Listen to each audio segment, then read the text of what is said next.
먼저 이 자리에 참여해 주신 부회장님을 비롯한 임직원 여러분들께 감사 인사드립니다. 그럼 지금부터 2021년 하반기 소원 포럼을 시작하겠습니다.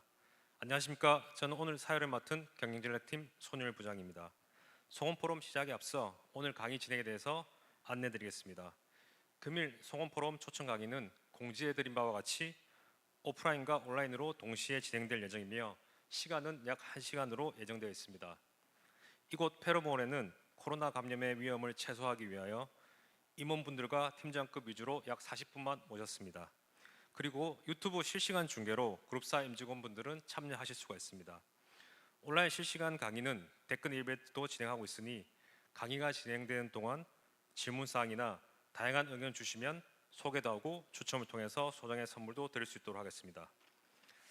그럼 본격적인 강의 시작에 앞서 오늘 강의를 해주실 강사님을 소개해드리겠습니다. 정철진 강사님은 현재 경제평론가이자 투자 컨설팅 대표를 맡고 계십니다. 경제 관련 다양한 방송 프로그램에도 출연하고 있으며 SBS 라디오 정철진의 목돈 연구소도 진행하고 계십니다. 2001년부터 2010년까지 경제 경영 베스트셀러 1위 작가이기도 하시며 대한민국에서 가장 많이 팔린 재테크 책의 저자라는 타이틀도 가지고 계십니다. 금일 강연 주제는 포스트 코로나, 세상은 어떻게 바뀔 것인가입니다.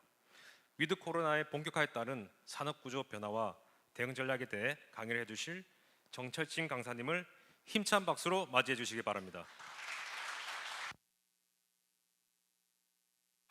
네, 여러분 안녕하세요. 정철진입니다. 이렇게 또 좋은 자리에, 또 영광스러운 자리에 불러주셔서 너무나 감사하게 생각하고요.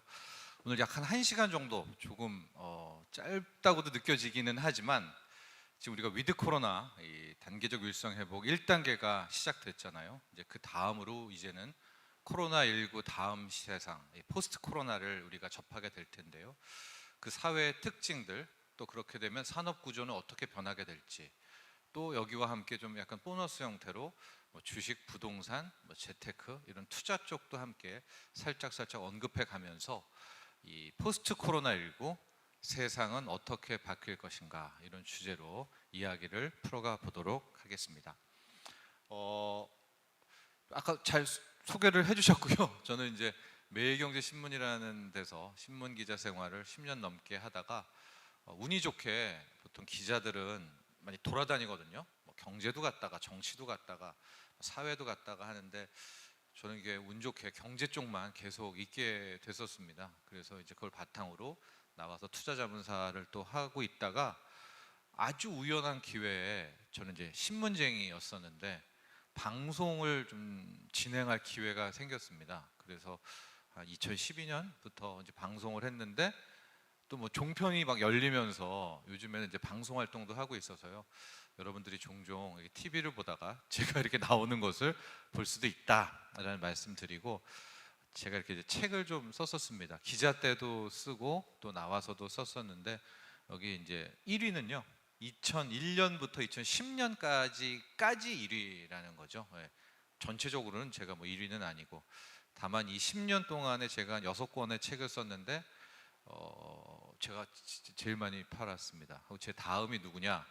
엘빈 토플러 박사님이세요. 제가 아주 간발의 차이로 우리 엘빈 토플러님을 제치고 1위를 했다라는 말씀 드리고, 여기 보면 소설 작전이 있거든요. 제가 코스닥 팀장을 했을 때 작전주 아시죠? 네.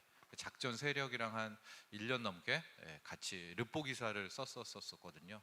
그때 이야기를 담당으로 저 소설도 썼다 이런 얘기를 제가 부끄럽지만 말씀을 드리고, 제가 매주가 아닙니다. 매일 현재 오전 11시부터 12시까지 라디오를 진행을 합니다. 정철진의 목돈 연구소라고요. 아마 못 들으실 수도 있는데 유튜브로 요즘에 계속 또 함께 저장이 되거든요. 이 뭐 오다 가다 차에서도 주말도 하니까요. 들으셔도 되고, 오늘도 생방을 하고 왔거든요.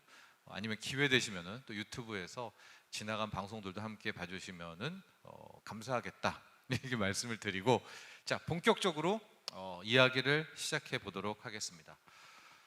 코로나19라는 이 팬데믹이 정말 한편의 드라마처럼 찾아왔습니다.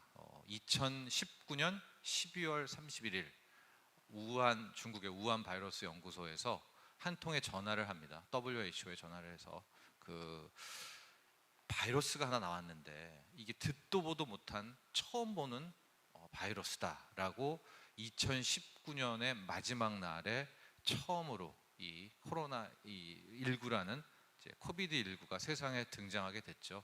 그리고 아마 여러분들도 더 잘 아실 겁니다. 2020년 작년에 막 돌아가면서 다 팬데믹하고 경제 봉쇄하고 돈 풀고 이제 왔죠. 이게 꽤 오래된 이야기 같지만은 이제 2년입니다. 2년도 채 안 된 그런 상황이 됐고, 자, 우리나라는 이제 11월 1일부터 위드 코로나를 시작을 했습니다. 제가 어제도 그랬고요, 그제도 그랬고, 제 사무실이 상암동에 있는데 난리가 났더라고요. 우리 동국지역 여러분들도 혹시 이제 다시 좀 시작을 하셨나요? 지금 회식이랑 막 모임이 한동안 조용했던 밤이 막 들썩들썩 하더라고요. 이제 그만큼 다시 좀 이제 본격 위드 코로나구나, 코로나19 다음에 포스트 코로나구나라는 걸 느낄 수가 있었는데, 제가 이 포스트 코로나19에 대한 특징을 들어가기 전에 한 가지를 좀 명확하게 하려고 여러 가지 좀 찾다가 바로 이분 헨리 키신저 전 미 국무장관의 말을 먼저 여러분에게 한번 소개하고 가려고 합니다.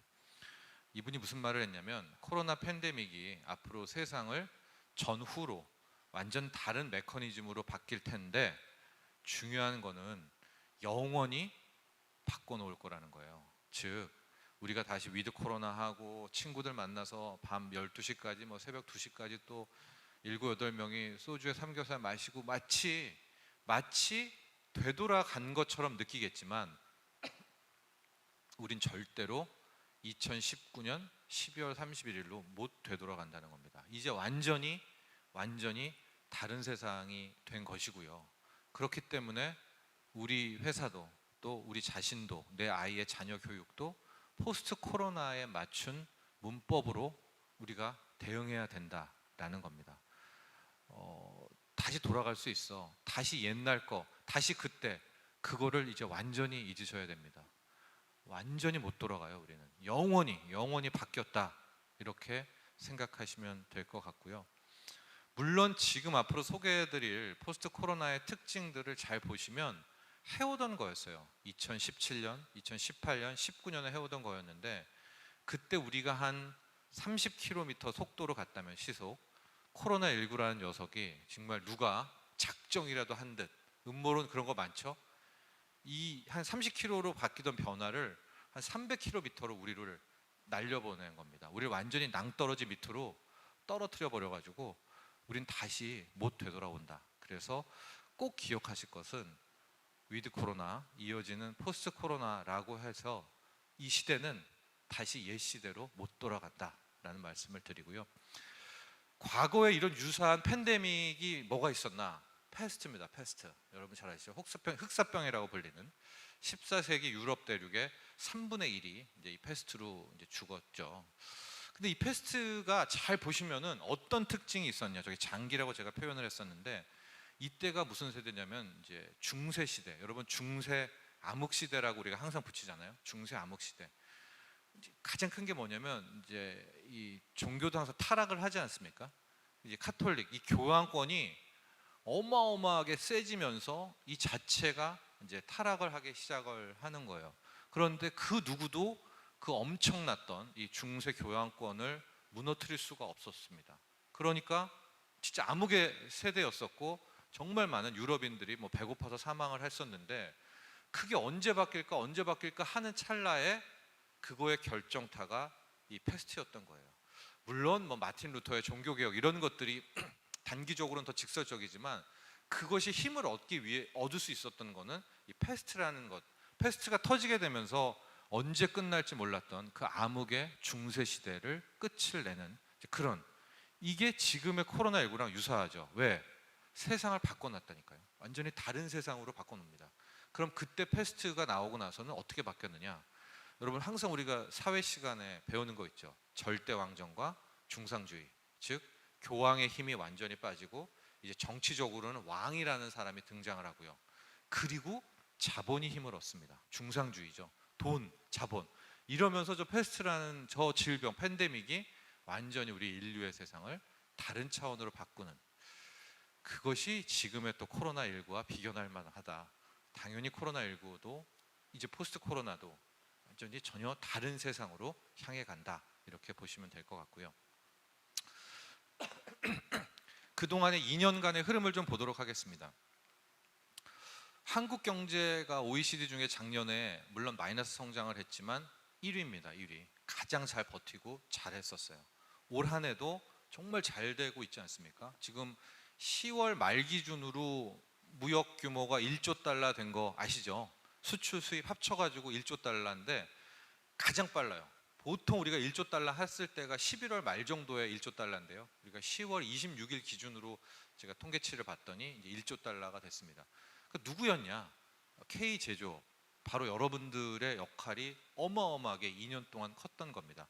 쭉 보시면은 여기 코로나19 때 한번 타격을 받고 그 다음부터 이 수출이 역대 최대치입니다. 아마 올해는 조심스럽지만은 우리 대한민국 경제 역사상 처음으로 수출 6천억 달러가 저는 될 것 같습니다. 이런 추세로 이 K 제조업이 살렸다, 이렇게 봐도 과언이 아니고요. 여기 이제 잘 보시면은 평상시에는 여기 이 뭐 수출 제조업입니다. 수출 거의 대부분이잖아요. 예, 무시당했죠, 경제 기여도에서. 그러나 작년 한 해를 보면 경제 전체는 역성장을 하는데 마이너스 0.9%로, 하지만 이 전체 기여도를, 이 수출의 기여도가 0.6%를 차지하게 되면서 수출 제조업이 없었으면 한국 경제 그대로 무너졌습니다. 여기 보면 우리의 반도체, 석유, 철강 있죠. 이렇게 쭉 이 기업들이 이제 1년간, 올해까지 2년간을 살렸고요. 제조업이 없었다면, 정말 또 여러분들이 힘이 없었다면 한국 경제는 무너졌다. 뭐 이런 나라 보세요. 미국, 캐나다 제조업 비중이 낮은 나라들 실업률이 2020년 팬데믹 터질 때 그냥 치솟습니다. 그렇죠? 여기 한국, 중국도 보시면 제조업 비중이 높은 나라들이 그나마 이번 2020년, 21년에 선방했다라는 것을 이제 알 수가 있어요.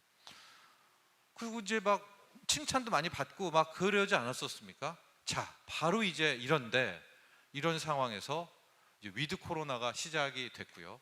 단계적 일상 회복이라고 하고요. 그러고선 요즘 주식시장도 한번 보세요. 뭐 메타버스니 뭐냐, 그렇죠?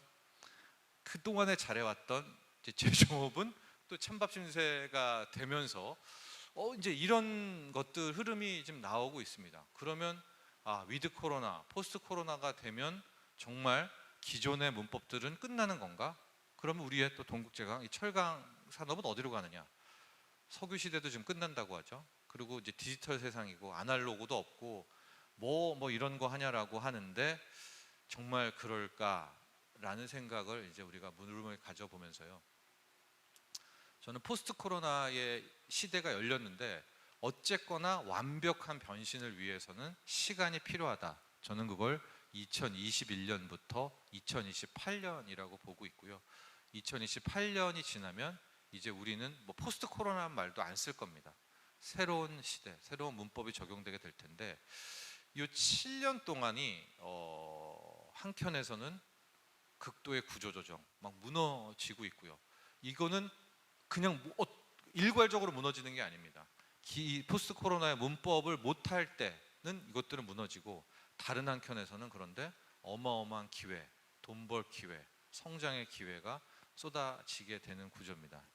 이거는 뭐 메타버스는 되고 철강 산업은 망한다, 뭐 건설은 망한다, 이런 차원의 이야기가 아닙니다. 새 시대의 시스템, 새 시대의 문법에 맞춘 곳이 살고요.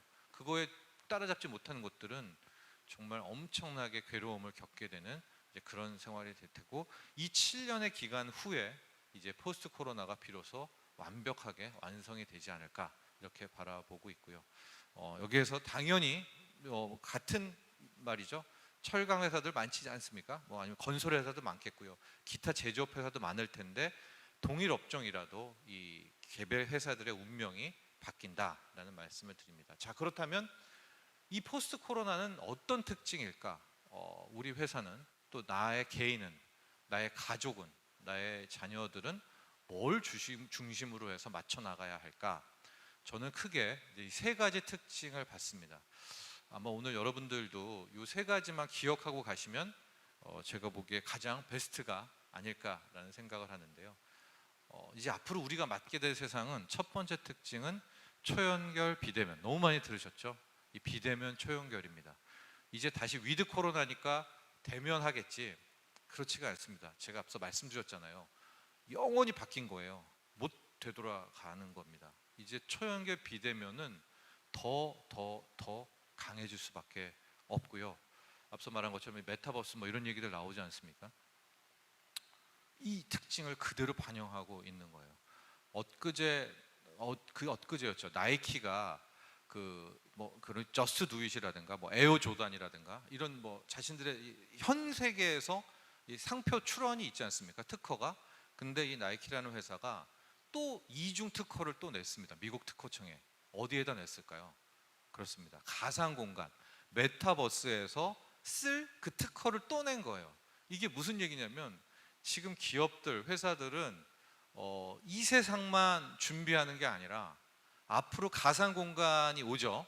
그걸 VR 헤드기어를 쓰던 3D 아바타를 가던 갈 텐데 거기에서도 나이키를 신어요, 안 신어요? 신을 거 아닙니까? 그럼 그때의 그 특허권까지도 미리 갖겠다는 이제 그 정도의 행보를 보이고 있고 준비를 하고 있는 거거든요. 이 초연결 비대면이 바로 그 중에 하나를 차지하게 됩니다. 이게 첫 번째 특징이에요. 하고 이제 앞으로 만나게 될 우리의 두 번째 특징은 4차 산업혁명의 완성.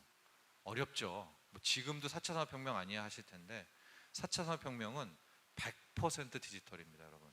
100% 디지털의 완성이에요.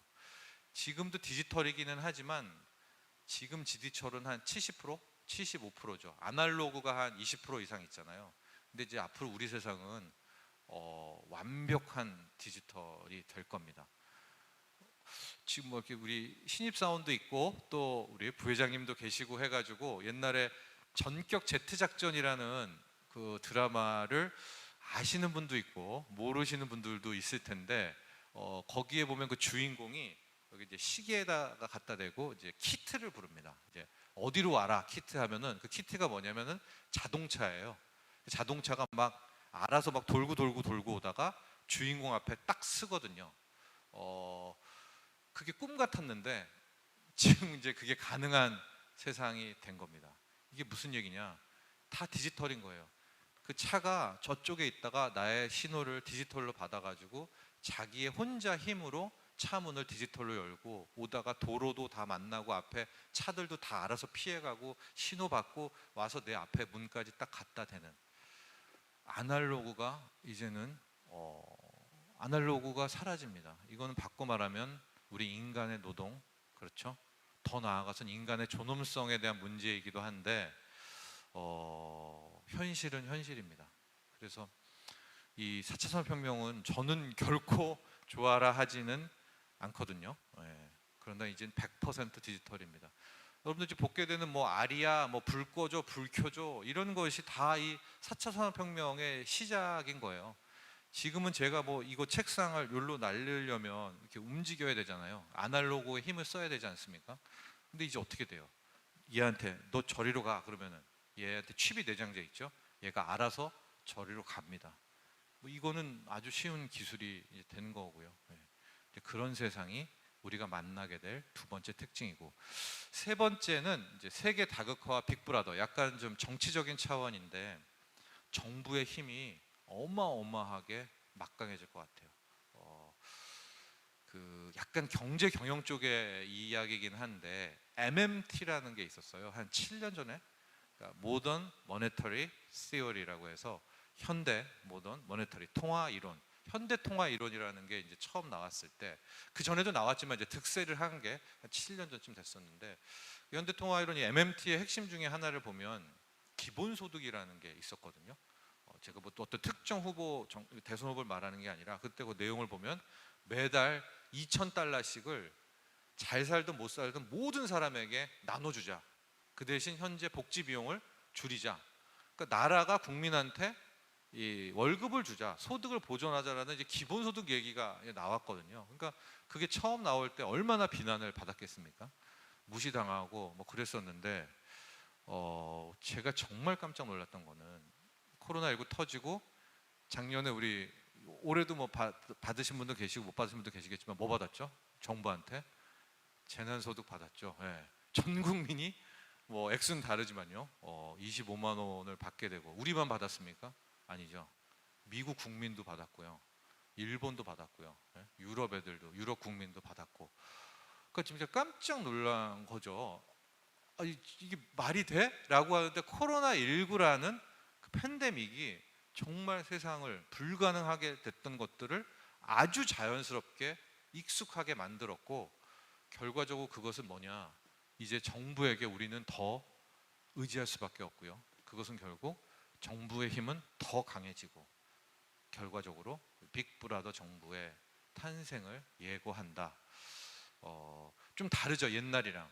옛날의 독재는 독재가 오고 우리가 반대하는 이런 형국이었는데요. 이제 앞으로 맡게 될 빅브라더는 우리가 원해서 정부가 해줘, 정부한테 다 목매는 겁니다. 하고 그것을 오히려 이 디지털의 혁명, 디지털의 완성이라고 보면 이제 앞으로 AI가 나오겠고요.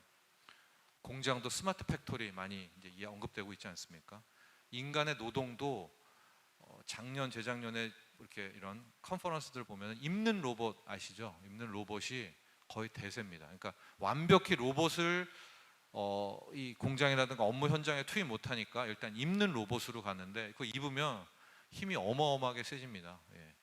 뭐 이런 뭐 판넬, 반네루라고 하죠. 판넬, 뭐 우리가 인간 한 3개, 5개밖에 못 들면은 막 20개씩 들어오게 되는. 그러니까 소위 말하는 이제 우리의 일거리는 더 뺏기는 겁니다. 이런 로봇 AI한테. 그러면 결과적으로 의지할 때는 정부밖에 없게 되겠죠. 예. 그런 어떤 형상이라고 생각하시면 돼요. 1, 2, 3 여러 가지 특징들이 앞으로 여러분들이 뭐 EBS를 보시건 뭐 신문을 보시건 포스트 코로나에 대한 이야기를 할 거예요. 그러나 그 프리즘은 이 3개를 다 걸립니다. 그게 다른 표현이지, 초대면, 초연결, 비대면, 100% 디지털, 강력한 정부, 이것이 앞으로 우리가 만나게 될 세상이고, 우리만 만나는 게 아닙니다. 우리의 아이들, 자녀들도 다 만날 것이다, 이렇게 볼 수가 있습니다. 첫 번째 특징을 좀 보면은 이제 초연결, 비대면, 언택트, 이 말 자체가 완전한 모순이죠. 그렇죠? 연결하려면 어떻게 얼굴 봐야 되잖아요. 근데 얼굴은 안 보는데 어떻게 초연결이 되느냐? 핵심은 오프라인으로는 안 만납니다. 오프라인은 비대면이에요.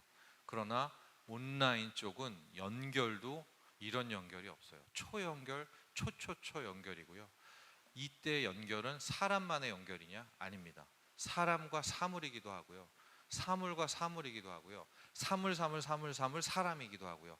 무한대의 연결로 이제 가는 거죠. 네, 그걸 이제 사물 인터넷이라고도 하고 뭐 여러 가지 표현이 있는데, 그 초연결의 시대가 성큼 다가오게 되고요.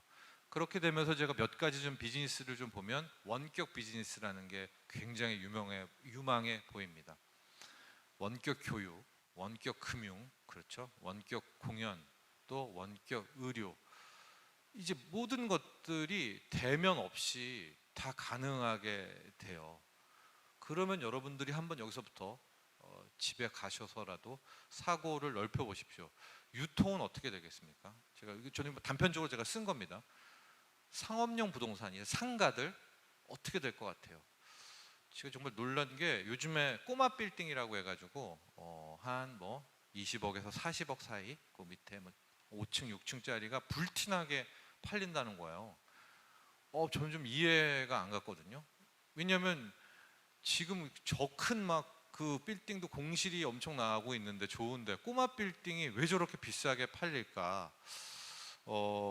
저는 개인적으로 뭐 꼬마 빌딩 투자하신 분도 있겠지만은 이제 마지막 발악이라고 보거든요. 예, 이거는 이제 이게 오프라인은 거의 답은 없는 것 같습니다. 특히 유통 쪽에서는요. 예, 그래서 저는 이제 상업용 부동산은 첫 번째로 타격을 받을 수밖에 없겠다. 뭐 이런 생각도 좀 해보고요. 이게 이제 다 첫 번째 카테고리, 비대면 초연결에 다 나오는 거고요. 직업도 많이 바뀔 것 같아요. 직업도 요즘에 이과 전교 1등이 어디 가죠? 이과 전교 1등? 의대를 가지 않습니까? 그래서 전국에 의대 다 간 다음에 그 다음에 서울대 다른 과 뭐 이렇게 얘기는 하는데, 원격 의료가 되면 어떻게 될까요?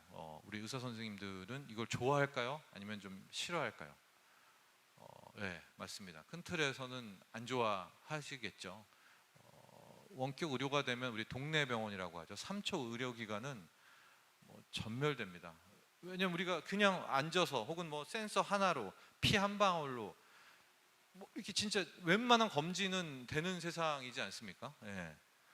게다가 수술의 영역으로 가더라도 이제 로봇이 또 등장하게 되고 이제 이런 부분이 되니까 이거 제가 뭐 또 의사라는 직업에 대한 이야기가 아니라 세상이 굉장히 빠른 속도로 바뀔 수가 있다라는 거예요. 그러면 그 기회를 탄 사람과 못한 사람들은 사뭇 다른 이제 그런 운명 구조를 가고요. 이게 좀 약간 옛날 이야기인데 제가 이제 90학번이거든요. 71년생인데 저 때는 연극영화과를 가는 친구들이 뭐라고 그래야 될까? 좀 막 좀 공부 잘하는 친구들이 없었어요. 그러니까 연영과는 좀 어떤 좀 잘 노는 친구들이 갔었거든요. 그런데 지금은 어떻습니까?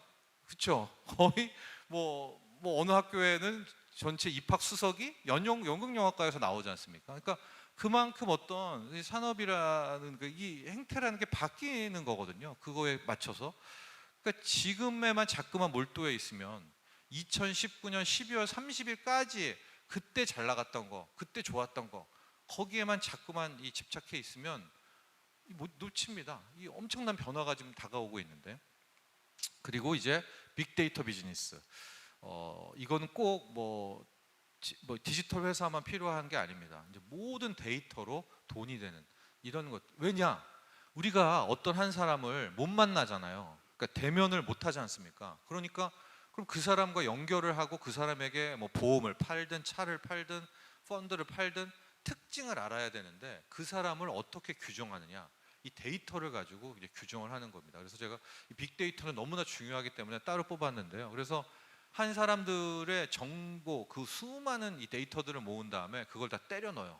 지금 뭐 네이버도 그렇고 애플도 그렇고 이 빅데이터 공장들을 엄청 짓지 않습니까? 예. 거기에서 쭉 놓고 또한 친구들은 저 데이터를 처리하는 솔루션들을 막 스타트업들이 개발을 해가지고 뭐 그걸 가지고 보험도 팔고 그걸 가지고 과학 뭐 스마트 그리드도 나오고 있는데 제 후배 중에 한 팀은 편의점 있잖아요.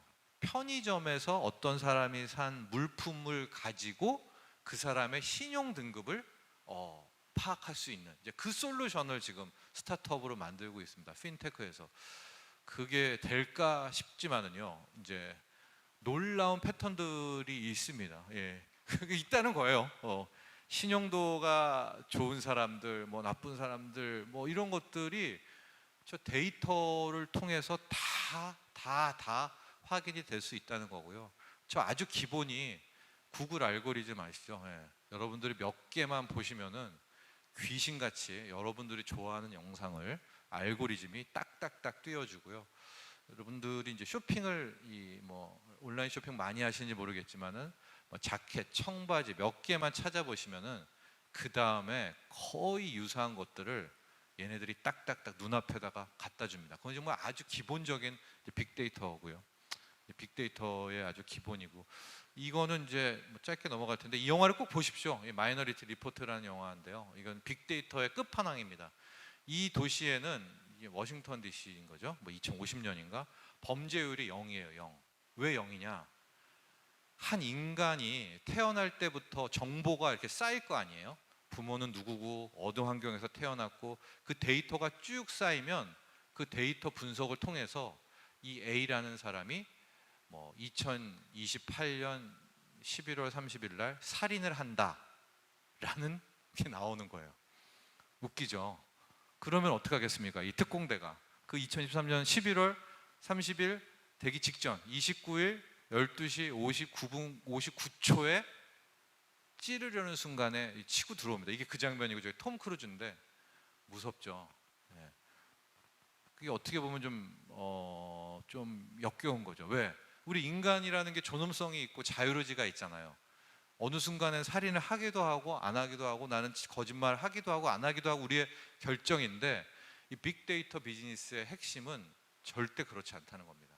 내가 축적해 놓은 데이터에 따라서 운명이 결정된다라는 이제 빅데이터고 이것도 계속 이제 초연결 비대면 시대에 여러분들에게 어떤 아이디어들을 주는 겁니다. 부동산은 어떻게 될 것 같아요? 부동산은 요즘에 중대형 평형을 선호합니다. 20평이 오히려 인기가 없어요. 최근 분양도 30평 이상들을 합니다. 그 이유는 뭐냐? 이제 앞으로 집에서 굉장히 많은 일들을 펼쳐야 됩니다. 그래서 집에서 홈 트레이닝, 홈트라고 하죠. 또 홈 시네마, 홈 갤러리. 지금 극장 사업하면은 큰일 나요. 예, 여러분들 잘 아시죠? 그 배우들 입장에서 넷플릭스가 더 땡길까요? 아니면 할리우드가 더 땡길까요? 누구 거를 더 먼저 찍겠어요? 다 넷플릭스 땡기 거기 가죠. 예. 그렇게 이제 문법들이 다 이제 바뀌고 있거든요. 이제 이것이 앞서 말한 것처럼 원격 솔루션까지 결합되면 이제 무한대로 비즈니스는 커지게 되고 여기에 또 메타버스까지 가상 세계까지 나오면은 이제 침대에 누워가지고 저쪽 세계에 갔다 왔다 하는데 저 수많은 저 오프라인 점포, 이 수많은 이 공간들은 어떻게 될 건가 한번 생각해 보세요. 물론 없어지는 건 아닙니다. 물론 없어지는 거 아니에요. 이 빌딩도 이 페럼 타워도 존재하고 분명히 새로운 스마트 오피스로 바뀔 텐데 중요한 거는 떨어졌다 바뀐다는 거죠. 떨어졌다. 무슨 말씀이신지 아시죠? 한번 리얼 바닥을 치고 거기에서 완벽한 변신을 통해서 새로운 이제 사이버 도시, 뭐 스마트 시티 뭘로 가게 되는 거거든요. 그러니까 요 시절을 우리는 이번 2021년부터 2028년까지 거의 필연적으로 겪을 수밖에 없다는 거예요. 이거는 피할 수가 없습니다. 스마트 오피스입니다. 지금 재택근무 끝이야. 다시 이제 사무실로 나와 막 그러면서 거봐라. 뭐 역시 빌딩이 건물주가 뭐 최고야라고 얘기는 하지만은요. 계속 말씀드리죠. 못 되돌아가요. 12월 30일로 2019년으로 못 갑니다. 이미 스마트 오피스고 5G를 통해서 인식하고요. 우리가 도킹인 도킹 아웃이라고 하죠. 어느 곳에서든 사무직 같은 경우에는 도킹인 도킹 아웃 할 수 있는 이런 세상이 이제 와버린 거예요. 이제 이거 못 되돌아갑니다. 그러면 저 수많은 곳들은 어디로 갈까? 미래셋이라는 곳이 라스베가스 호텔을 대거 인수하려고 하다가 이 계약을 전격 취소한 사건이 있었습니다. 이게 작년 말에 있었던 건데 여러분들은 이제 위드 코로나 됐으니까 라스베이거스 여행 가고 싶어요? 가고 싶으세요? 진짜 실제로 좀 트래블 버블 때문에 막 여행사들 막 그 다시 활기차고 한다라고 하는데 제가 이제 중학생, 고등학생 아들만 둘인데 얘네들은 여행 가고 싶을까요? 얘네들한테 너 막 프랑스 파리에 가면은 거기에 막 루브르 박물관에 갈래? 뭐 막 라스베가스에 가서 거기 무슨 뭐 서커스 쇼 볼래? 뭐 이런 거를 물어보면 아마 초등학생은 더 그럴 텐데 별로 흥미를 못 느낍니다. 이제 새로운 아이들, MZ보다도 더 어린 친구들이죠. 이제 이 소비자, 이 수요층은 이번 2년의 이 코로나19 동안에 완전히 이제 다른 스타일을 접하게 됐고 이 2년 동안에 지금 이 아이가 뭐 쓰고 있습니까? VR이라는 버추얼 리얼리티 가상현실 헤드기어를 저거 쓰고 있잖아요. 저거 쓰면 그냥 저거 쓰고 침대에 누워서 루브르 박물관 갑니다. 굳이 안 가도 되는 이제 메타버스인 거죠. 그러면은 그거 똑같습니다. 거기 들어가는 입구, 모나리자 그림 있고요. 또 자기만 가는 게 아니라 자기 친구도 또 거기에 불러드립니다. 같이 둘이 그냥 거기서 놀고 뭐 그런 여행에서 뭐 액션을 찍고 싶다 그러면은 거기에 또 액션 프로그램 누르면 악당도 나타나고요. 또 뭐 로맨스다 그러면 또 뭐 로맨스 드라마도 찍을 수가 있고 이제 완전한 다른 문법이 됐거든요. 그러면은 아직도 우리가 이런 어떤 간물주라는 표현 쓰지 않습니까? 어디에 월세 내고 이런 오프라인들의 베이스는 저는 이번 7년에 어쨌든 큰 타격을 받을 수밖에 없다라는 이제 말씀을 드리고 그러면 이제 집값 내 주택 뭐 어떻게 뭐 내 집값 얘기하는데 저는 1차가 상가고요. 2차는 이제 주택은 금리 인상이라고 보여지고 있는데 오늘 새벽에 아마 좀 들으셨을 거예요. 미국은 절대 금리 인상은 안 하고 최대한 인내심을 가질 테니까 걱정 마라. 아마 그래서 미국 증시는 막 또 올랐는데 우리는 어떻습니까? 우리는 금리 인상을 해요. 하고 11월에 또 할 겁니다. 이제 11월 25일인데 그리고 내년 3월 대선 전에 또 할 겁니다. 이제 쭉쭉쭉쭉쭉 올라오다가 저는 한 내년 여름쯤에 되면 주택담보대출 금리가 진짜 뭐 한 6%대까지도 이제 고정금리를 뭐 치솟게 되면 이제는 소위 말하는 거의 6년이었었죠. 2015년부터 16년부터 쳤다 치더라도 5년, 6년간의 부동산 대폭등의 시대는 마무리되지 않을까. 그러면서 짧은 제가 팁을 드리면은 전 예입니다, 예. 제 생각인데 강남의 20평형대 아파트 24억이다. 경기도 양평에 마당 넓은 집, 땅 사고 집 구하면 6억, 7억, 8억. 예. 여러분들은 뭘 사겠느냐? 항상 이렇게 물어보면은 거의 열에 9분은 뭐로 대답하실 것 같아요? 왜? 강남이면 강남. 우리 2030은 열의 열은 강남. 왜? 이렇게 얘기하지만 저는 오히려 후자 쪽에 훨씬 더 매력적일 것 같다라는 생각을 저는 해봅니다. 우리가 첫 번째 특징이 뭐였어요? 비대면 초연결이잖아요. 비대면 초연결 하고 이제 좀 이따가 100% 디지털까지 얘기할 텐데 우리가 집값을 설명하는 여러 가지 요인이 있잖아요. 첫 번째가 교통 좋다, 역세권 이런 얘기를 많이 하잖아요. GTX가 뚫리면 집값 몇 억씩 오르고. 여러분 교통 좋다는 거고 이제 그 문법이 포스트 코로나에도 통할까요? 전기 자율주행차 시대가 되고 우리가 수많은 재택근무를 하고 홈 오피스가 되는 와중에 옛날처럼 막 9 to 5에 러시아워가 있고 교통 좋은 게 그렇게 매력적일까요? 과거에는 여러분 몰세권이라고 있었어요. 몰세권. 주변에 롯데백화점 생기고 이마트 생기면 집값이 튀어오르는데 지금 그러면은 마이너스 요인입니다. 마이너스 요인. 왜 그래요? 누가 막 그 마트에 갑니까 요즘에? 다 뭐 시켜요? 안 시키나요 여러분들? 마켓 컬리 시키고 다 집 앞으로 다 배달해 오는데 그런 것들, 그러니까 과거에 높은 집값을 설명했던 문법들이 지금 절정을 치닫고 있는 거거든요. 학원, 좋은 교육, 원격 교육이에요. 지금도 하잖아. 지금 고등학생 애들까지도 오프라인 세대라니까요. 지금 초등학생, 중학생은 이제 완전히 그 학교 가는 거를 못 갈 걸요. 이제 내년 올해 당장 12월부터 학교 간다라고 하는데 이미 못 버팁니다. 2년이라는 그게 정말로 무섭게 돼 버렸거든요. 이제 그렇다 이제 말씀을 드리고 이건 짧은 팁이었고요. 자, 우리 제조업은 어떻게 되느냐? 비대면 초연결 여기에 제조업은 어떻게 되느냐? 당연히 물건을 만드는 제조업과 이 실물 베이스는 꼭 필요한 겁니다. 앞서 제가 이제 CCTV 얘기를 잘 빼먹었는데 CCTV와 저 안면 인식 프로그램은 진짜 소중하게 됩니다. 이게 무슨 얘기냐? 우리가 자꾸만 비대면을 하다 보니까 계약을 하더라도 이제 안 만나는데 여러분들 미션 임파서블 같은 거 보면은 얼굴을 완전히 갈아엎잖아요. 그러니까 이제는 뭐가 중요하냐면 내가 나인 거를 증명해야 됩니다. 그게 중군 홍채 시스템 같은 거잖아요. 안면 인식. 토플 토익 보는데 딴 애가 와가지고 시험 보는데 어떻게 해요? 비대면에서. 그러니까 띵 해서 나를 인식해야 되는 그런 프로그램들. 그러니까 앞으로 저는 CCTV 기술도 엄청나게 이제 필요할 텐데 누가 만듭니까? 예.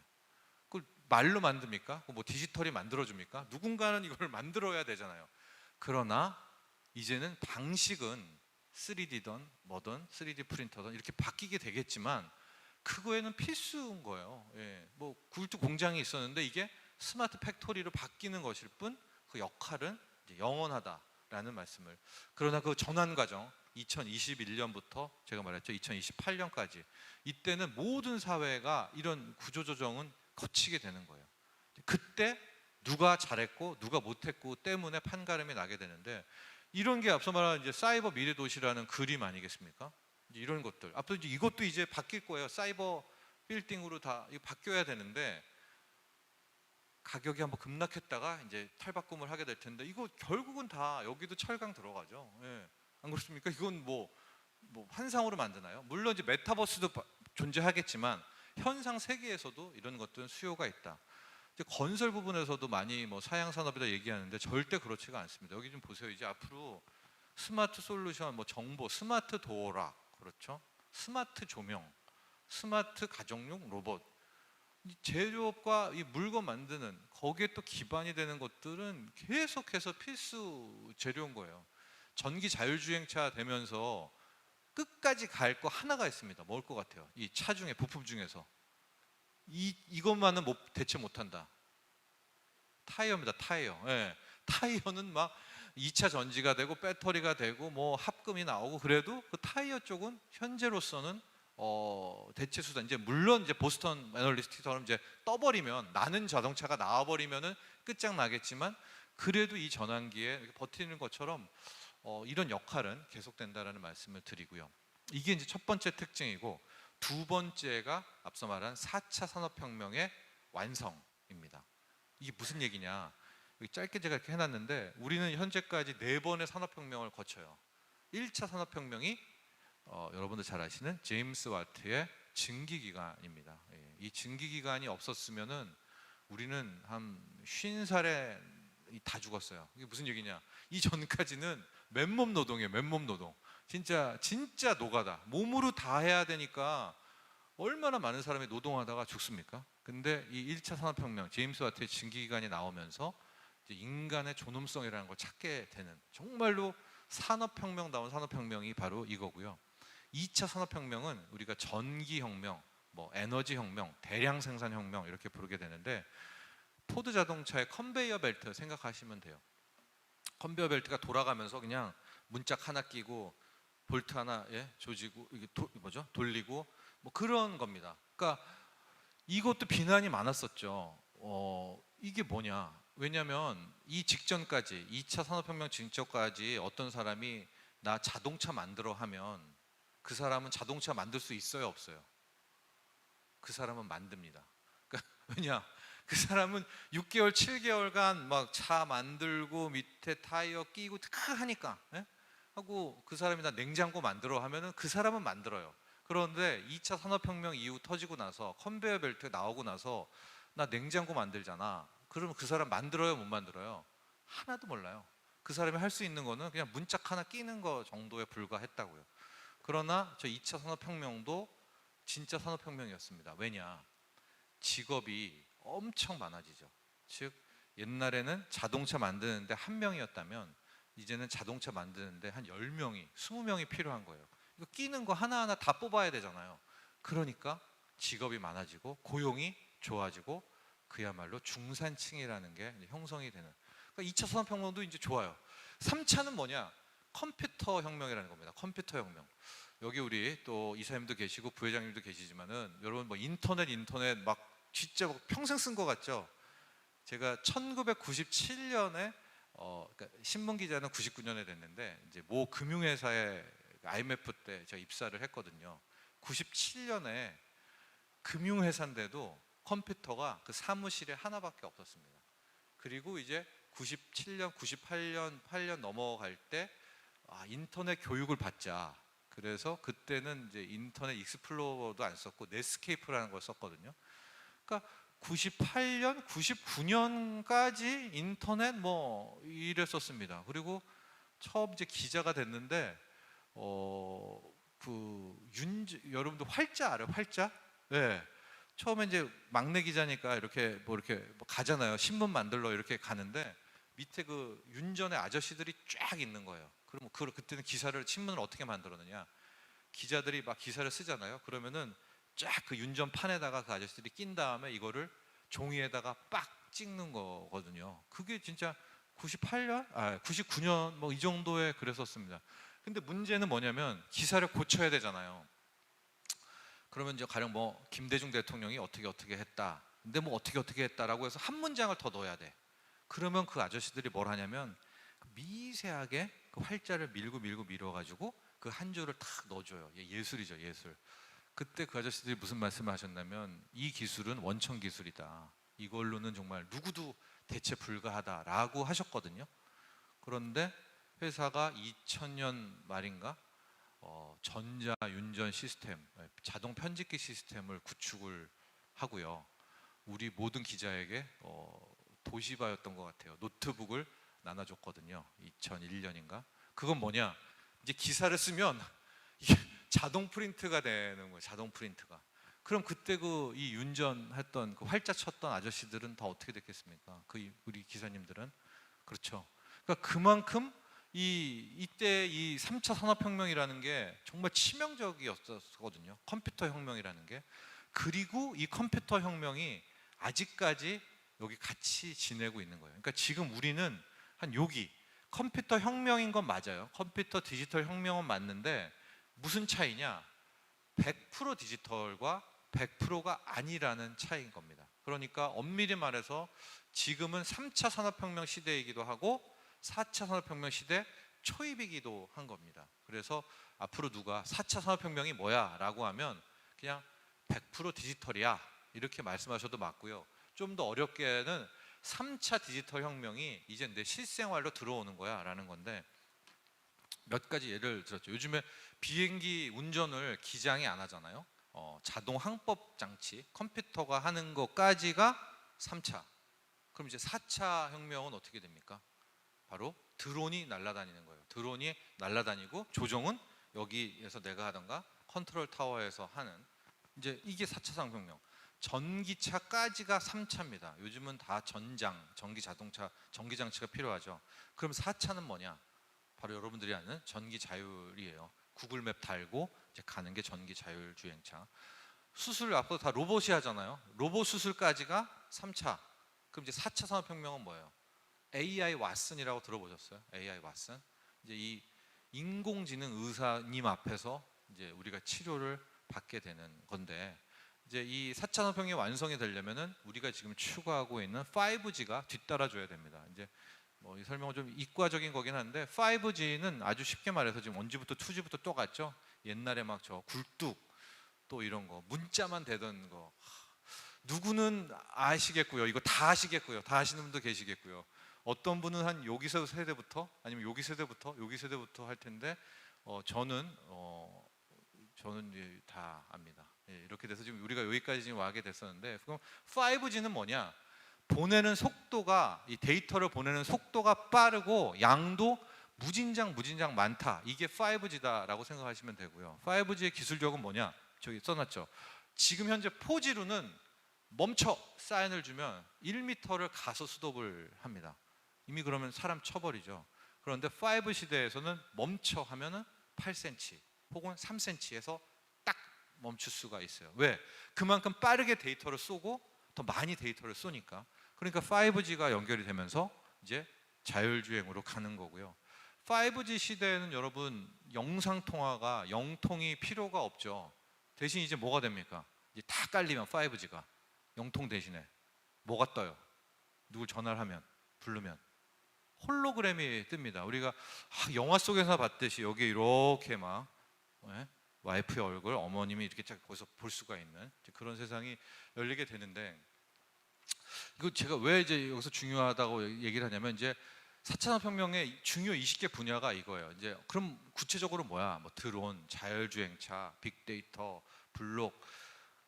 제가 왜 이걸 표현을 썼냐면, 이제 앞으로 여러분도 그렇고요, 여러분의 회사도 그렇고, 여러분의 자녀도 딴 일을 하더라도 이것과는 연결이 있어야 됩니다. 이게 이 솔루션으로 같이 프로토콜을 갖춰야, 그래야 그 다음으로 연결이 되는 거예요. 그러니까 뭐가 되든 핀테크도 도입해야 되고요, 3D 프린팅도 있어야 되고, 뭐 하나는 여러분들이 같이 가셔야 여기에서 어마어마한 기회가 나오는 거고요. 이걸 못 쫓아가면 계속 도태되는 겁니다. 그건 뭐 누구도 막을 수가 없어요. 저는 이제 문과거든요. 문과고 경영학과니까 문과인데, 제가 문과였을 때만 해도 문과 이과의 차이가 그렇게 크지는 않았거든요.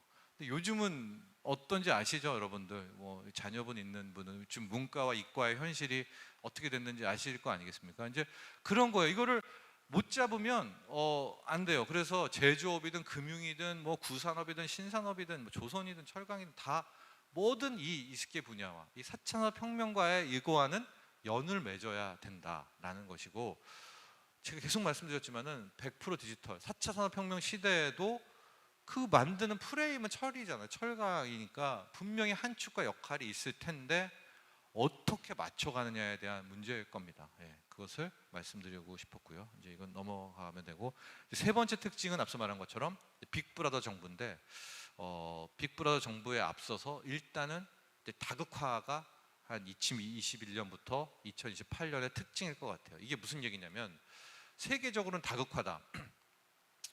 얼마 전에 이제 바이든 대통령이 그런 얘기를 했어요. 사우디아라비아가 제대로 해줘야 이제 국제 유가가 항상 너무 오르니까 뭐 했다 뭐 이런 말을 했거든요.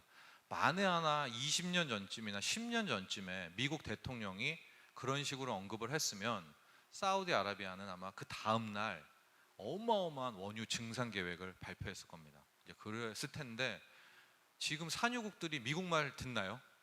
예? 지금 산유국들은 미국 말 절대 귀에 뭐 안 들어요. 예. 물론 자기들도 생각이 있기 때문이기도 하겠지만 마지막이라는 그만큼 이번에 보면 미국, 중국이 G2의 위상은 굉장히 떨어졌고 저는 마지막 2021년부터 2028년까지의 이 각국이 이 다극화에 따라서 원자재의 무기화가 거의 상당 부분 지금도 좀 나오고 있는데요. 뭐 철강이건 석탄이건 나오고 있는데 훨씬 더 심각해질 거라고 보고 있고요. 그리고 마지막 미국에서는 앞서도 말했던 이 빅브라더 정부의 힘이 더 커지는 이게 이제 세 번째 특징이다라고 볼 수가 있겠고 이 빅브라더 정부 앞서 말했죠. 머니 펄러시 국민의 생계를 이제 누가 책임져요? 정부가 책임지는 시대입니다. 가야 된다라고 제가 말하는 게 아니라 갈 가능성이 높고 이게 코로나19의 중요한 특징이 될 가능성이 높다라는 말씀을 드리는 거고요. 두 번째가 이겁니다. 이거 좀 이따가도 다시 한번 강조할 텐데 2021년부터 28년까지 이제 거쳐서 제가 말한 아까 세 가지 특징을 가진 코로나19 포스트 코로나의 세상이 오는데 그 전에 통과 의례가 있거든요.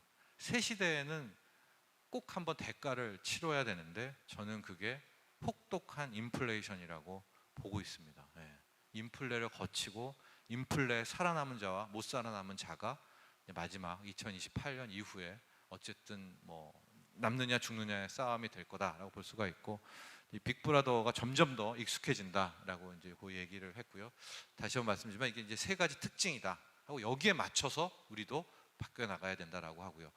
또 하나가 지금 이 이슈가 실은 이게 아마 여러분들도 중요하고요. 또 제가 투자 컨설팅을 하는 저도 정말로 중요한 테마가 됐는데 코로나19가 터지면서 이제 실은 안 그래도 우리가 막 저 CO2 죽여야 돼, 탄소 없애야 돼, 막 기후 문제 중요해라고 하는데 더 강해졌죠. 이제 그렇죠. 네. 우리가 만든 거야. 코로나19는 우리가 막 환경을 파괴해서 만든 거야. 그래서 친환경과 탄소 중립은 훨씬 더 강해졌고요. 못 되돌아갑니다. 이제 화석 연료와는 완전 종말을 고해야 하고 태양광이든 풍력이든 수력이든 그리고 미니 원전이든 오늘 아마 주식시장에서 원전 테마가 뭐 급등한 이유가 좀 여러분 아시죠? 예. 중국이 들으셨어요? 예. 원전 150개를 원전을 짓는다는데 현재 전 세계에서 뭐 몇십 년간 새로 지은 원전보다 다 합쳐온 것보다 중국이 더 많은 원전을 짓겠다고 하고요. 또 공교롭게도 또 문재인 대통령이 헝가리 대통령 물론 청와대는 아니라고 얘기는 했지만 또 뭐 원전에 대한 어떤 뉘앙스도 흘리면서 이제 아까 시세가 좀 난 것 같은데 저는 뭐 원전에만 또 다시 포커스를 맞추면 안 된다고 봅니다. 뭐 태양광이든 풍력이든 수력이든 그러니까 중요한 거는 뭐냐 못 되돌아간다. 다시 석유 시대, 석탄 시대로는 절대 못 갑니다. 절대. 막 말했잖아요. 아까 헨리 키신저의 그 말 하나만 기억하셔도 돼요. 못 되돌아간다라는 거에 방점을 찍고 그러나 앞서 여러분이 더 잘 아시겠지만은 석탄만한 거 없거든요. 지금 요소수 대란도 뭐에서 출발한 거예요? 요소가 석탄에서 이게 뽑아내는 건데 중국이 석탄이 귀하니까 요소수 수출을 지금 막아놓으니까 지금 저 요소수 대란이 나는 건데 그래서 이 에너지 비용이 엄청나게 올라갈 겁니다. 석유도 올라가겠고요. 우리 전기료도 올라가겠고 그게 바로 말씀하신 그린플레이션 친환경으로 가는 이 그린이 좋긴 좋은데 비싸요. 비싸. 그래서 저 그린이 물가를 전체 띄우는 그린플레이션이 2021년부터 2028년을 놓고 보면 저는 앞으로 한 상반기 한 4, 5년간은 저게 정말 큽니다. 녹색 경제를 만들기 위해 원자재 가격은 엄청난 급등과 폭등이 나오고요. 이번에 물가 우리 3% 넘었잖아요. 얘가 오르면 에너지 원자재가 오르면 물가는 무조건 오르게 돼 있거든요. 근데 이 그린플레이션은 치명타합니다. 제조업에. 그래서 이 문제를 꼭 그전에 이제 어쨌든 기회 도전이고 힘든 악재 얘기는 하지만 기회이기도 하고요. 이것들을 또 현명하게 풀어나가는 것이 마지막 생존자가 되느냐 안 되느냐입니다. 확정이라고 보여집니다. 이 탄소 중립은요. 2050년 석유 시대는 끝났고 도태될 뿐이다라는 말씀을 드리고, 자, 이게 이제 앞으로 특징인데, 자, 여기까지는 이제 앞으로 우리가 살아갈 세상이에요. 우리 아이가 한 초등학생이다. 얘는 이제 필연적으로 제가 만든 그 세상에서 살아갑니다. 막 뭐 어떤 사람은 정부한테 월급 받아 쓰고 있고요. 막 맨날 학교도 안 가겠죠. 학교 잠깐 수업 듣고 와가지고 수업도 안 들을 수도 있나? 뭐 하여간 침대에 저 VR 헤드기어 끼고 눕고 막 그러는데, 가기 전에 그 완성은 꼭 통과 의례를 필요로 하게 됩니다. 우리가 항상 그렇잖아요. 왕이 되거나 우승을 하거나 그 직전에 만만치가 않거든요. 뚝딱 쉽게 가질 않습니다. 누군가는 처절한 희생이 한켠에서 있어야 되고 그 피를 먹고 새로운 모습으로 바뀌는 거거든요. 저는 그래서 두 가지 화두가 뭐냐, 인플레이션입니다. 인플레이션. 이미 왔고요. 2021년 현재 인플레이션이 왔고 더 심해질 겁니다. 제롬 파월 미국의 연준 의장이 인플레이션 뭐 내년에는 끝난다, 차량용 반도체 칩 부족 뭐 내년 10월이면 끝난다 뭐 얘기는 하지만 저는 요번에 언제 뭐가 터질지 모르거든요. 요소수 터지면서 이게 이제 진짜 우리 화물차 200만 대 멈추면 또 완전히 이건 진짜 암흑입니다. 지금 정부가 중국에 가서 좀 협상은 하고 있다라고 하는데, 그러고 나서 그레이트 리셋이 뭐예요? 리셋이라고 하잖아요. 버튼을 껐다가 다시 키는 건데, 이번에 우리가 2021년, 2028년의 과정에는 그레이트 리셋입니다. 완전히 2019년 12월 30일의 세상을 완전히 꺼버려야 되는 이런 과정에서의 저는 상당히 좀 가혹하지 않을까. 결국 대량 인플레이션은 찾아올 수밖에 없다. 지금 돈이 어마어마하게 많죠. 한 번도 못 걷어들였습니다. 이제 테이퍼링, 맨날 1,200억 달러 풀던 거 이제 매달 150억 달러씩 이게 줄이겠다라는 그 정도거든요. 원자재 곡물, 가공식품, 공업제품까지도 급등을 하겠고, 너무 비관적인 말씀을 드리지만은 이 빚. 그래서 저는 뭐 개인들에게 지금 투자를 할 게 아니라 자기의 부채가 있으면은 심각한 빚, 급한 빚부터 줄여야 되는데, 설상가상 또 이럴 때 대출 규제를 합니다. 그동안 안 하다가 진짜 어려울 때 이제 대출 규제를 하니까 이게 참 안타까운데, 저는 이제 전반기부터 무너지고 어쨌든 후반기 구조조정이 완성이 되면서 빅 사이클이 2028년에 끝나게 된다라는 걸 보고 있고요.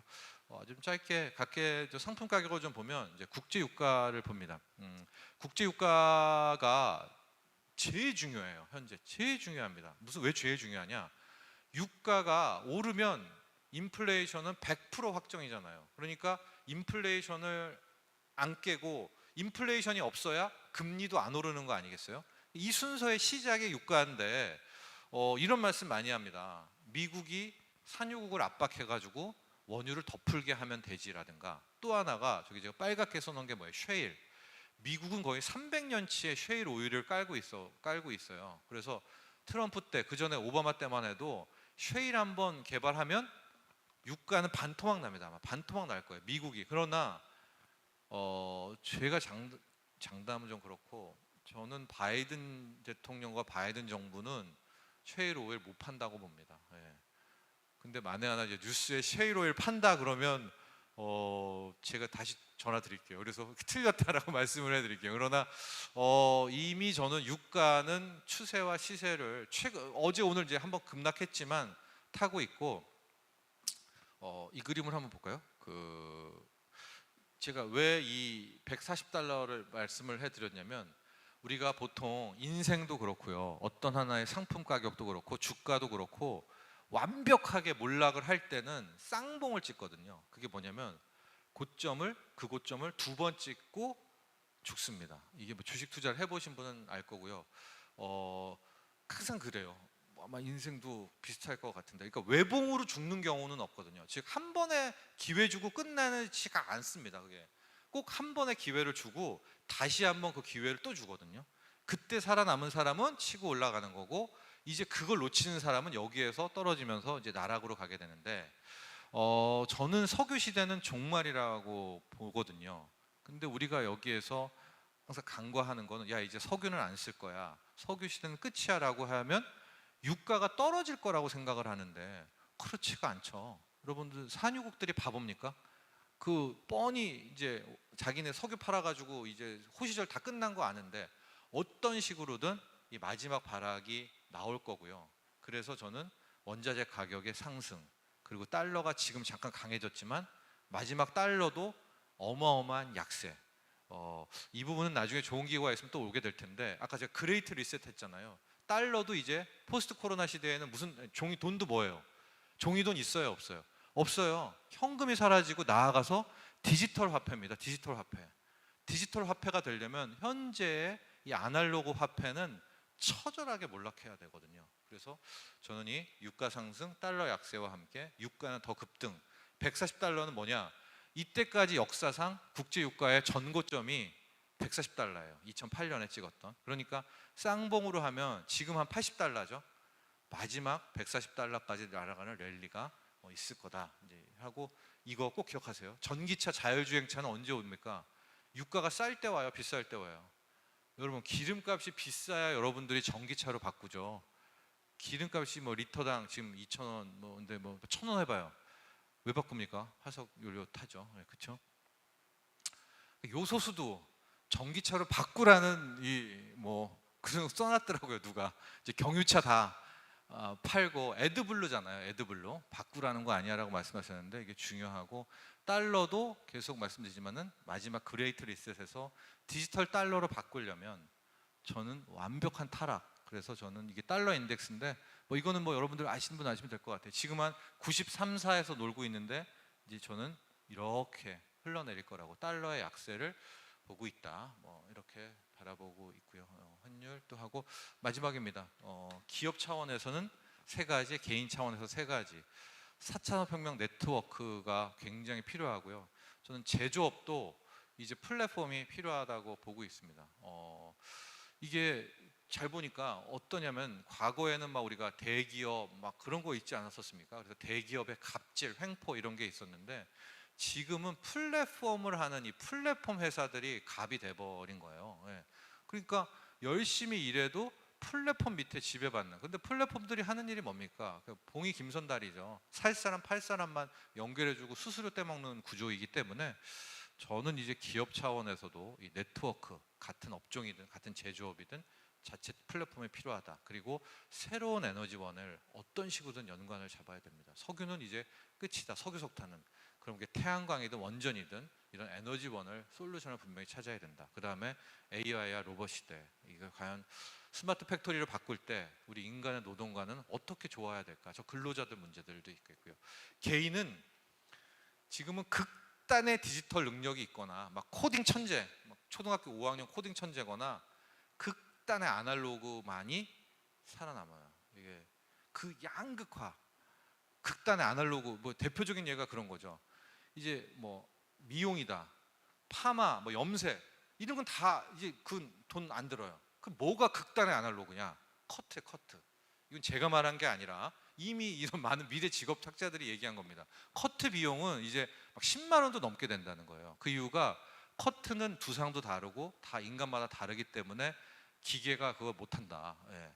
그런 것, 그러니까 같은 직업 내에서도 이 극단 초 아날로그, 초 디지털만 살아남는다. 그리고 2021년부터 2028년 여러분 대량 인플레입니다. 대량 인플레는 보통 10% 이상을 말하는 거거든요. 15%대까지. 지금 인플레가 3% 나왔잖아요. 3%에서 만약에 5%만 돼도 엄청난 텐데 10%대 인플레이션이라고 하면 그때 나의 빚 문제 생각하셔야 되고 이제 건강에 대한 문제. 이제는 새 세상입니다, 여러분. 멘탈 관리가 진짜 소중하다. 또 이렇게 말씀을 마치고 오늘 아까 댓글 이벤트가 있지 않습니까? 그래서 이제 요거는 이제 됐고요. 뭐 질문 주시면은 적극적으로 주십시오. 아마 이벤트가 있다고 하니까 제가 올려주시면은 답변을 하도록 하겠습니다.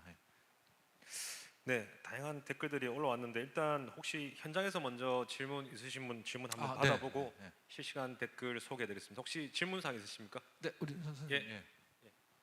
송원민 기획팀장님, 예, 질문 하겠습니다.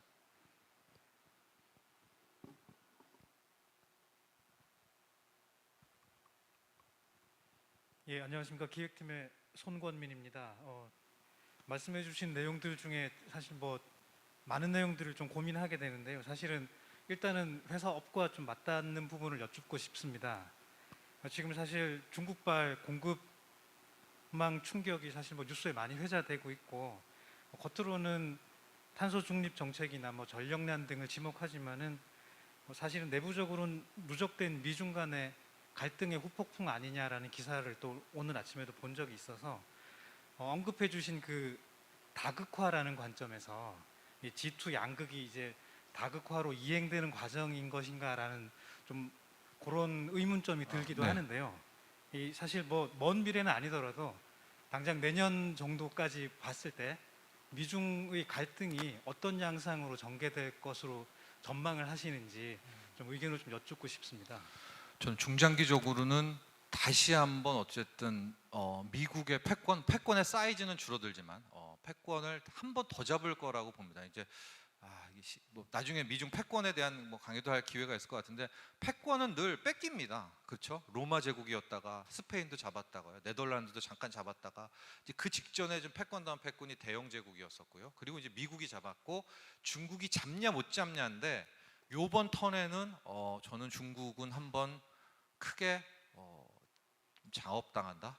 한번 당할 거라고 보고 있거든요. 그래서 내년 후년에는 저는 만약에 이제 위기들이 막 퍼펙트 스톰처럼 다가올 텐데 미국도 물론 힘듭니다. 미국이 이긴다는 게 아니라 미국도 힘들고 중국도 힘들지만 중국이 훨씬 더 많은 문제를 터지면서 저는 무너지게 될 거라고 보고요. 저는 이제 그 사이에 이제 뭐 디지털 달러, 디지털 위안, 디지털 화폐 시대, 그레이트 리셋으로 가게 되는 그러고 이제 미국이 서게 되는데 그 다음 세상은 미국 원톱이 아니라 우리가 삼각위원회라고 보통 말하죠. 미국이 쓰고 뭐 아시아에는 중국, 일본, 한국, 뭐 유럽연합 뭐 이런 식의 3가지 축이 되지 않을까라는 큰 구도를 생각하고 있거든요. 그래서 이번에 미중 싸움은 둘 다 힘들지만 중국은 훨씬 무너지지 않을까 이런 전망을 또 해봅니다.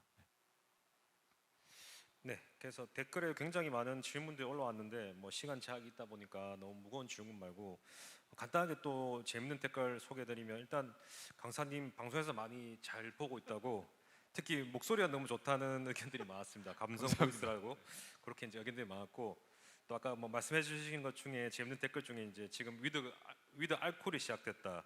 그다음에 강남에 마당 넓은 집을 사겠다. 뭐 그런 댓글들이 있었습니다. 꼭 꿈을 이루시기 바라고요. 못 사지 않을까요? 네네. 강남에 마당 있는 집은 엄청난 것 같은데. 네. 시세. 그리고 너무 무겁지 않은 질문 중에 두 가지 제가 연결해서 좀 말씀드리면 아무리 AI 빅데이터 시대가 되더라도 혹시 아날로그가 시장이 살아남을 수 있는 시장이 어떤 것인지 그리고 지금 비트코인에 대한 관심이 많은데 네. 비트코인도 과연 우리가 주식 같은 투자 자산으로 앞으로 자리 잡을 수 있을지 이런 부분들의 질문이 있었습니다. 암호화폐 먼저 좀 말씀을 드리면은 저는 이제 한때 암호화폐를 좀 이렇게 좀 하다가 최근에는 암호화폐도 혹독한 통과 의뢰를 거칠 수밖에 없다는 쪽입니다. 저 리포트도 많이 냈고요. 이제 제 의견은 뭐냐면 암호화폐가 어쨌거나 그 블록체인 방식들은 필요한 거고요. 우리가 메타버스 얘기를 했잖아요. 가상 세계에서 쓰는 돈은 암호화폐, 가상화폐거든요. 왜냐하면 메타버스라는 게 옛날이랑 다르게 가상 세계에서 장난치고 끝나는 게 아닙니다. 그러면 메타버스가 중요하지 않죠. 이게 무슨 얘기냐? 메타버스에서 번 돈이 있잖아요. 그 돈을 가지고 다시 현실에 와서도 쓸 수가 있고 현실의 돈을 들고 다시 메타버스 가서 거기에서도 강남 땅 사고 명동 땅 사고 막 그 뉴욕에 집 사고 막 그러는 거거든요. 이게 교류가 되는 겁니다. 그러려면 이 암호화폐, 가상화폐의 존재는 그 메커니즘은 100% 필요한 건데 저는 그 역할을 호락호락 중앙은행이 뺏기지는 않을 것 같다. 즉 지금 속속 디지털 달러, 우리도 CBDC를 하잖아요. 디지털 원화, 디지털 위안화가 하는 것이 결국 그 주도권을, 기득권을 우리 민간에게 주지는 않을 것 같다라는 생각을 해보고 또 하나 제가 뭐 요즘 엄청 많이 암호화폐 가격이 올랐지만 위험하다고 얘기하는 것이 저는 이제 물동이 이론을 많이 쓰거든요. 이게 뭐냐? 지금까지 돈을 엄청 찍었는데 진짜 천문학적인 돈이거든요. 2008년 대비 시중에 돈이 3배가 많아요. 그러니까 이게 딱 설명이 되죠. 2008년, 2010년에 여러분 강남 아파트, 음마 아파트가 2010년 찾아보세요. 실거래가가 7억 2천, 7억 3천까지도 떨어졌어요. 그게 지금 한 22억 됐으니까 3배 올랐잖아요. 돈 풀린 만큼 이제 오른 거예요. 그런데 중요한 건 지금까지 인플레가 없었습니다. 돈이 무자비하게 풀렸는데 주가도 2008년 말 세계금융위기 터지고 코스피가 898 갔잖아요. 1000인 게 지금 3000, 3배 갔잖아요. 이게 다 돈만큼 올랐는데 왜 인플레가 안 나왔느냐? 물동이에 다 들어가 있었다. 어마어마한 돈이 채권에 들어가 있었고, 그게 주식에 들어가 있고, 이제 뭐죠? 집에 부동산에 들어가 있고, 다 담았는데도 들어갈 돈이 없으니까 코인 시장에다가 갖다 다 때려 부어서 다 파킹을 했는데, 지금 우리가 이제 위드 코로나, 포스트 코로나가 되면서 이제 생활이 시작되잖아요. 그러면 하고 테이퍼링을 시작한다고 했잖아요. 미국도. 우리는 어때요? 금리 인상을 하잖아요. 이제 돈을 줄이기 시작을 한다고요. 그러면 어떻게 하겠습니까? 아주 기본적으로 돈 담았던 물동이를 깰 텐데, 여러분 부동산 먼저 깰까요? 아니죠.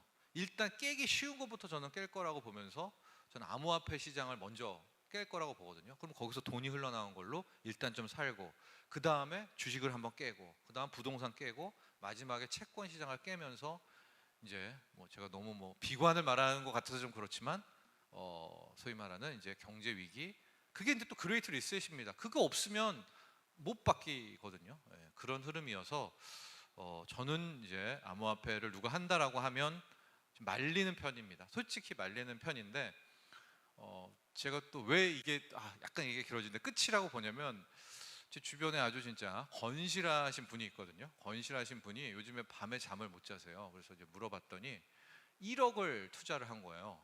그 코인 이름을 말하기도 하고 그런데 하여간 샌드로 시작되는 그 코인에 최근에 빠지셔가지고 이분이 지금 1억을 투자해서 제가 그걸 봤더니 한 60 몇 프로 수익을 올렸더라고요. 그래서 6천만 원을 벌었잖아요. 그러니까 이분이 지금 밤에 잠을 못 자고 막 10시간 내내 눈이 뻘겋게, 왜냐면 시세를 보느라고 멍하니 바라보고 계시는데 제가 느낀 감정은 그 6천만 원 넘는 수익률보다 이런 분까지 뛰어들었다면 이라는 생각을 좀 해봤습니다. 그래서 보면 제가 암호화폐 좋아하시는 분들, 또 그런 믿음도 잘 알고요. 제가 그런 컨퍼런스 진행도 많이 해서 그 가능성도 알지만, 저는 인플레이션이 더 치솟으면 1차적으로 빠그러질 거는 암호화폐라고 보고 있는 것이다 라고 대답을 해드리고, 또 짧게 앞서 말한 것처럼 그 아날로그에 대한 얘기를 해보면요, 이게 이제 이런 것 같아요. 이것도 약간 오해성이 있는데, 만약에 지금